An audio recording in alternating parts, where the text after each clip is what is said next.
Urban development department ನಮ್ಮ ಇಲಾಖೆಯಿಂದ integrated township ಮಾಡುವಂತಹ ಈ ಯೋಜನೆಗಳನ್ನ ನಮ್ಮ ಸರ್ಕಾರ ಇದು ಶುರು ಮಾಡಿದ್ದು ಸಭಾಧ್ಯಕ್ಷ.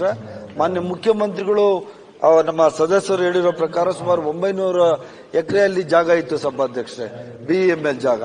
ಅದರಲ್ಲಿ ನಾನು ಮತ್ತೆ ನಮ್ಮ MB ಪಾಟೀಲ್ ಸರ್ ನಾವು ಮಾತಾಡಿ 600 ಎಕರೆ ಅವರು ಇಂಡಸ್ಟ್ರಿಗೆ ಉಪಯೋಗಿಸುವಂತದ್ದು ಮತ್ತೆ 300 ಎಕರೆ ನಮಗೆ ನಗರಾಭಿವೃದ್ಧಿ ಇಲಾಖೆ ಕೊಟ್ಬಿಟ್ಟು ಇಂಟಿಗ್ರೇಟೆಡ್ ಟೌನ್ಶಿಪ್ ಮಾಡಬೇಕು ಅಂತ ಹೇಳಿ ನಾವಿದನ್ನ ತಗೊಂಡಿದ್ದೀವಿ ಸಭಾಧ್ಯಕ್ಷೆ.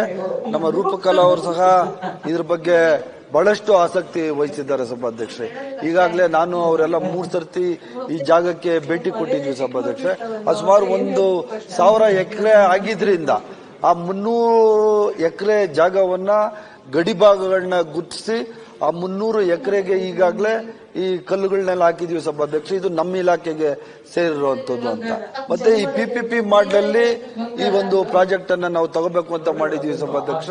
ಮತ್ತೆ integrated township is including all this software ಮತ್ತೆ ಹಾರ್ಡ್ವೇರ್, ಹಾಸ್ಪಿಟಲ್, ಸ್ಕೂಲ್ಸ್ ಇವೆಲ್ಲ ಮಾಡಬೇಕು ಅಂತ ಹೇಳಿ ಈ ಪ್ರಾಜೆಕ್ಟ್ ಅಲ್ಲಿ ಇದೆ ಸಭಾಧ್ಯಕ್ಷ. ಈಗಾಗಲೇ ಈ ಫೀಸಿಬಿಲಿಟಿ ರಿಪೋರ್ಟ್ ಮಾಡಲಿಕ್ಕೆ ನಾವು ಒಂದು ಏಜೆನ್ಸಿಯನ್ನು ಸಹ ನಾವು ಫಿಕ್ಸ್ ಮಾಡಿದೀವಿ ಸಭಾಧ್ಯಕ್ಷ. ಇದು ಫೈನಾನ್ಷಿಯಲ್ ಮಾಡೆಲ್ಸ್ ಅಂದ್ರೆ ಇದು ಹೊಸ ಯೋಜನೆ ಸಭಾಧ್ಯಕ್ಷ. ಇಂಟಿಗ್ರೇಟೆಡ್ ಟೌನ್ಶಿಪ್ ಅನ್ನೋದು ಅರ್ಬನ್ ಡೆವಲಪ್ಮೆಂಟ್ ಡಿಪಾರ್ಟ್ಮೆಂಟ್ ಇಂದ ಹೊಸದಾಗಿ ನಾವು ಶುರು ಮಾಡ್ತಾರೆ ಸಭಾಧ್ಯಕ್ಷ. ಆದ್ರಿಂದ ಇದನ್ನ PPP ಮಾಡೆಲ್ ಕೊಡಬೇಕು ಅಂತ ನಾವು ಮಾಡಿದೀವಿ ಸಭಾಧ್ಯಕ್ಷ. 1000 ಕೋಟಿ ವೆಚ್ಚ ಆಗ್ತದೆ ಸಭಾಧ್ಯಕ್ಷ. ಅಲ್ಲಿರುವಂತಹ ಓದಿರುವಂತಹ ಎಜುಕೇಟೆಡ್ಸ್ಗೆ ಮತ್ತೆ ಅಲ್ಲಿ ಕೆಲಸ ಮಾಡುವಂತಹ ಜನಗಳಿಗೆ ಒಂದಷ್ಟು ವಸತಿ ಸೌಲಭ್ಯ ಸಹ ಮಾಡಬೇಕು ಸಭಾಧ್ಯಕ್ಷ. ಅದನ್ನು ನಾವು ನಮ್ಮ ಈ PPP ಮಾಡಲ್ ಸೇರಿಸಿ ಪ್ರಾಜೆಕ್ಟ್ ರಿಪೋರ್ಟ್ ಅದನ್ನ ಮಾಡ್ತಾ ಇದ್ದೀವಿ ಸಭಾಧ್ಯಕ್ಷ. ಮತ್ತೆ ಇಲ್ಲಿ ನಮ್ಮ ಸದಸ್ಯರು ಕೇಳಿರುವಂತಹ ಪ್ರಶ್ನೆಗೆ ಸಭಾಧ್ಯಕ್ಷ ಈ ನಾಮಫಲಕಗಳನ್ನ ಸಹ ಎಲ್ಲ ಹಾಕಿದೀವಿ ಸಭಾಧ್ಯಕ್ಷ. ಮತ್ತೆ ನಾಳೆನು ನಾನು ರೂಪಕಲಾ ಆ ಜಾಗಕ್ಕೆ ಹೋಗ್ತಾ ಇದೀವಿ ಸಭಾಧ್ಯಕ್ಷ. ಇದು ಆದಷ್ಟು ಜಲ್ದಿ ಈ PPP ಮಾಡಲಲ್ಲಿ ಯಾವ ತರ ಮಾಡಿದ್ರೆ ವಯಬಲ್ ಇರ್ತದೆ, ಸರ್ಕಾರಕ್ಕೂ ಸಹ ಇದರಿಂದ ದುಡ್ಡು ಬರಬೇಕಾಗ್ತದೆ, ಜನಗಳಿಗೂ ಸಹ ಅನುಕೂಲ ಆಗ್ಬೇಕಾಗ್ತದೆ ಅನ್ನೋದು ಸರ್ಕಾರದ ಮತ್ತು ಮುಖ್ಯಮಂತ್ರಿಗಳ ಇದು ಆಶಯ ಆಗಿರ್ತದೆ ಸಭಾಧ್ಯಕ್ಷ.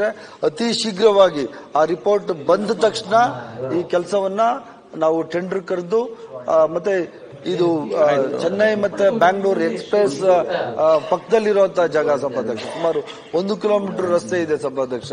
ಮಾನ್ಯ ನಮ್ಮ ಸದಸ್ಯರು ಬಂಗಾರಪೇಟೆ ನಾರಾಯಣ ಸ್ವಾಮಿ ಅವರು ಸಹ ಇದಕ್ಕೆ ಅವರು ಸಹ ನಮಗೆ ಸಹಾಯ ಮಾಡ್ತಾ ಇದ್ದಾರೆ ಸಭಾಧ್ಯಕ್ಷ. ರೂಪಕಲಾ ಅವರು ಸಹ ಇದಕ್ಕೆ ಬಹಳಷ್ಟು ಇಂಟ್ರೆಸ್ಟ್ ತಗೊಂಡಿದ್ದಾರೆ ಸಭಾಧ್ಯಕ್ಷ.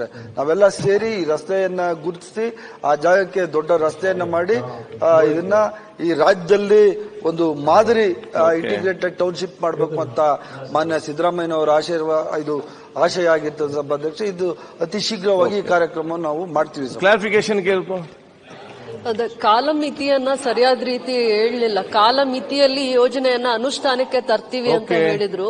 ಯಾವ ಕಾಲಮಿತಿಯಲ್ಲಿ ಯೋಜನೆಗಳು ಬಹಳ ಅನುಕೂಲವಾಗಿ ಆರೋಗ್ಯಕರವಾಗಿದ್ದಾವೆ, ಜನತೆ ಅದೇ ಒಂದು ಕಾರಣದಿಂದ ನಿರೀಕ್ಷೆ ಮಾಡ್ತಾ ಇದ್ದಾರೆ.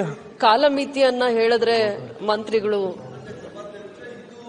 ಕರ್ನಾಟಕ ರಾಜ್ಯದಲ್ಲಿ ಹೊಸ ಯೋಜನೆ ಸಭಾಧ್ಯಕ್ಷ. ಇದು ಎಲ್ಲಿ ಅರ್ಬನ್ ಡೆವಲಪ್ಮೆಂಟ್ ಡಿಪಾರ್ಟ್ಮೆಂಟ್ ಇಂದ ಎಲ್ಲಿ ಮಾಡಿರ್ಲಿಲ್ಲ ಸಭಾಧ್ಯಕ್ಷ. ಸ್ವಲ್ಪ ಸಮಯ ಹಿಡಿತಾ ಇದೆ ಸಭಾಧ್ಯಕ್ಷ. ಈಗಾಗಲೇ ಆ ಪಾಣಿ ಎಲ್ಲ ನಮ್ಮ ಅರ್ಬನ್ ಡೆವಲಪ್ಮೆಂಟ್ ಇಲಾಖೆಗೆ ಬಂದಿದೆ ಸಭಾಧ್ಯಕ್ಷ. ಕಲ್ಲುಗಳು ಹಾಕಿದೀವಿ, ಕಾಂಪೌಂಡ್ ಹಾಕಿದೀವಿ. ಮುಂದಿನ ದಿವಸಗಳಲ್ಲಿ ಅತಿ ಶೀಘ್ರವಾಗಿ ನಮಗೂ ಸಹ ಇದ್ರ ಬಗ್ಗೆ ಬಹಳಷ್ಟು ಆಸಕ್ತಿ ಇದೆ ಸಭಾಧ್ಯಕ್ಷ. ಮ್ಯಾಕ್ಸಿಮಮ್ 1 ವರ್ಷದೊಳಗಡೆ ಈ ಕೆಲಸವನ್ನ ನಾವು ಮಾಡಿ ಅಲ್ಲಿ ಕೆಲಸ ಶುರು ಮಾಡುವಂತ ಕೆಲಸ ನಾವು ಮಾಡ್ತೀವಿ ಸಭಾಧ್ಯಕ್ಷ. ಧನ್ಯವಾದಗಳು ಸಭಾಧ್ಯಕ್ಷ. ಪ್ರಕಾಶ್ ಕೋಲಿವಾಡ್.